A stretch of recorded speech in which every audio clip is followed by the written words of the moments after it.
ഇന്നത്തെ ഡിജിറ്റൽ യുഗത്തിൽ വിവരങ്ങൾ മിന്നൽ വേഗത്തിലാണ് നമ്മളിലേക്ക് എത്തുന്നത്. ഒരു വാർത്ത പുറത്തു വന്ന നിമിഷങ്ങൾക്കുള്ളിൽ അത് ലക്ഷക്കണക്കിന് ആളുകളിലേക്ക് എത്തുന്നു. എന്നാൽ ഈ വേഗതയ്ക്കിടയിൽ സത്യസന്ധത പലപ്പോഴും ചോദ്യം ചെയ്യപ്പെടാറുണ്ട്. ബ്രേക്കിംഗ് ന്യൂസ് എന്ന മത്സരത്തിനിടയിൽ പല മാധ്യമങ്ങളും വാർത്തയുടെ ഉള്ളടക്കം ശരിയായി മനസ്സിലാക്കാതെ തലക്കെട്ടുകൾ നൽകുന്ന പ്രവണത വർദ്ധിച്ചു വരികയാണ്.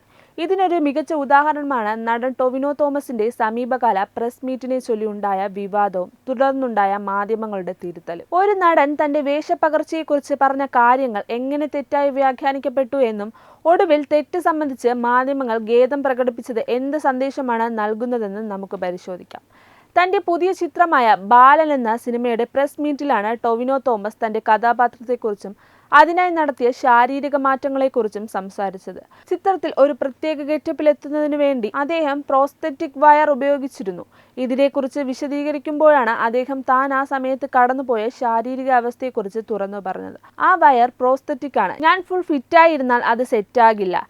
ഇടവേളയെടുത്ത് സുഹൃത്തുക്കൾക്കൊപ്പം സമയം ചിലവഴിച്ചു. അപ്പോൾ കവിളൊക്കെ തുടുത്തു വന്നു എന്നാണ് ടൊവിനോ പറഞ്ഞത്. സിനിമയ്ക്ക് വേണ്ടി ചെയ്യുന്ന കഠിനാധ്വാനത്തിന്റെ ഭാഗമായുള്ള ഒരു പ്രക്രിയയായിരുന്നു ഇത്. എന്നാൽ ടൊവിനോയുടെ ഈ വാക്കുകളെ മാധ്യമങ്ങൾ അവതരിപ്പിച്ച രീതി തികച്ചും വ്യത്യസ്തമായിരുന്നു. സിനിമയ്ക്ക് വേണ്ടിയുള്ള ഒരു തയ്യാറെടുപ്പിനെ വെറുതെ സുഹൃത്തുക്കൾക്കൊപ്പം കറങ്ങി നടന്ന് ആസ്വദിച്ചതായി മാത്രം ചില വാർത്താമാധ്യമങ്ങൾ ചിത്രീകരിച്ചു. ദുബായിൽ പോയി ചില്ലായി എന്ന ഭാഗം മാത്രം ഹൈലൈറ്റ് ചെയ്തുകൊണ്ട് താരത്തിന്റെ കഠിനാധ്വാനത്തെ അട്ടിമറിക്കുന്ന രീതിയിലുള്ള തലക്കെട്ടുകളാണ് പലയിടത്തും വന്നത്. ഇത് പ്രേക്ഷകർക്കിടയിൽ തെറ്റായ ധാരണ ഉണ്ടാക്കുകയും ടൊവിനോയ്ക്കെതിരെ സോഷ്യൽ മീഡിയയിൽ അനാവശ്യ വിമർശനങ്ങൾ ഉയരുകയും ചെയ്തു. സത്യം എന്താണെന്ന് അന്വേഷിക്കാതെ കേവലം വ്യൂസ് മാത്രം ലക്ഷ്യമിട്ട് വാർത്ത നൽകിയതാണ് ഇവിടെ പ്രശ്നമായത്. യഥാർത്ഥത്തിൽ മാധ്യമങ്ങൾ എന്ന് പറയുന്നത് സമൂഹത്തിന്റെ കണ്ണാടിയാണ്. ഒരു വ്യക്തി പറയുന്ന കാര്യങ്ങളുടെ സന്ദർഭം മനസ്സിലാക്കി വേണം അത് റിപ്പോർട്ട് ചെയ്യാൻ. ടൊവിനോയുടെ ആ വാക്കുകൾ ഒരു സിനിമയുടെ പൂർണ്ണതയ്ക്ക് വേണ്ടിയുള്ള ഒരു നടന്റെ ആത്മാർത്ഥമായ ശ്രമമാണ്. അത് ലളിതവൽക്കരിച്ച് ചില്ലിങ്ങായി മാത്രം കാണിച്ചത് മാധ്യമപ്രവർത്തനത്തിലെ വീഴ്ചയാണ്.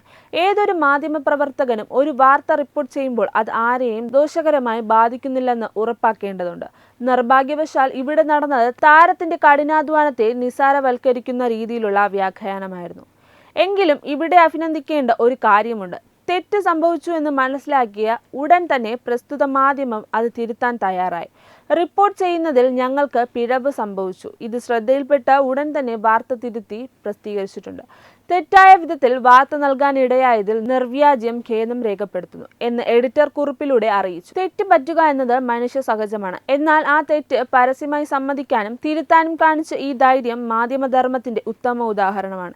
ഇത് മറ്റു മാധ്യമങ്ങൾക്കും ഒരു പാഠമാകണം. ഇവിടെ നമ്മൾ പ്രേക്ഷകരും ശ്രദ്ധിക്കേണ്ട ചില കാര്യങ്ങളുണ്ട്. സോഷ്യൽ മീഡിയയിൽ വരുന്ന എല്ലാ വാർത്തകളും കണ്ണുമടച്ച് വിശ്വസിക്കരുത്. ഒരു വാർത്തയിൽ കൃത്യതയില്ലെന്ന് തോന്നിയാൽ അത് വസ്തുതകളുമായി ഒത്തുനോക്കണം.